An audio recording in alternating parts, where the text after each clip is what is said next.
Hello, Skyhawks. I'm your Vice Principal, Thomas Kearney, and today is Wednesday, May 26th, and this is your announcements for that Wednesday. So, first off, we're going to talk about yearbooks, which I've been talking about yearbooks quite a bit, but they are almost here. I've seen them. They look amazing. You should definitely pre-order one of these. There's $30, cash, check, and credit. You can do that in the office. And we are also giving out some promotional stickers to help fundraise and support these yearbooks. They can be pre-ordered at the office, and they will be used to be putting in your yearbook. They are generated right here in Sultan. So make sure that you pre-order those to help support the yearbook system and make sure we have more. There will be no anime club next week because it's Memorial Day, a national holiday. There is no school. So we'll follow up the next week. And for Asian American Pacific Islander Month, we're going to talk about one of the most well-known Asian Americans, and that is George Takei. George Takei generally got famous for his role as Sulu in Star Trek. Honestly, an amazing character. But realistically, there's lots of other things to know George Takei for. So first, when he was born here in America to Japanese parents right before World War II. So, the whole internment camp thing. He's actually written a Broadway play all about it, which is amazing. It's called Allegiance. And it really talks about kind of the real struggles that Japanese Americans, particularly, those who were born in the U.S. and considered U.S. citizens according to the Constitution, went through living in those internment camps. He also is a well-known LGBT advocate, supporting gay rights and the rights of other people, in part because he himself is gay. And so he is very active in the community in making sure that all the LGBT community is treated right and given equal access. He is also freaking hysterical. I recommend you sign up for him on Twitter because seriously, his jokes are hilarious and he puts them up all the time. Okay, super fight time. So we got our last 4 contenders.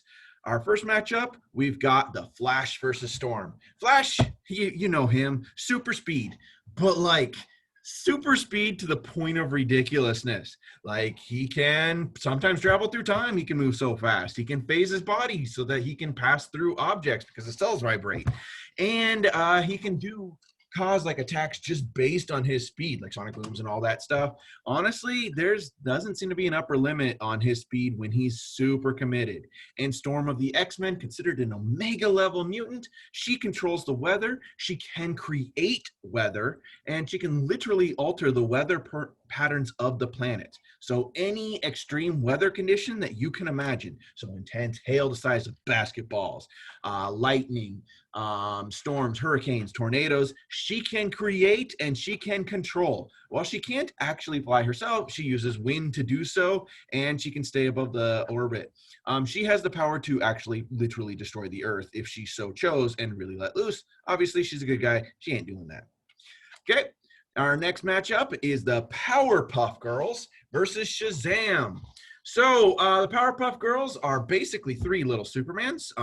They are little girls made from sugar, spice, everything nice, and then accidentally some mysterious chemical X was added. They have super strength, super speed, super flight, super endurance, invulnerability, laser vision, X-ray vision, heat vision. They can shoot beams of energy from their hands. They can create energy bubbles. They can do sonic screams, sonic booms, sonic claps, and yeah, they have a ton of freaking powers. Also, they don't need air to survive, so they can fight just as good underwater or in space.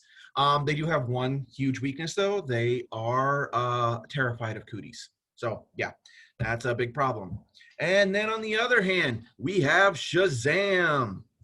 So Shazam is actually a little kid with no powers, but when that kid yells, Shazam, lightning comes, striking him down, turning him into Shazam. His real name, he's actually the original Captain Marvel with the whole mess load of stuff, like why he's in DC, big history there. But he has usually considered to be Superman level powers.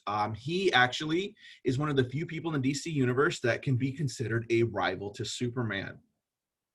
So super strength, super speed, super endurance, vulnerability, and super strength.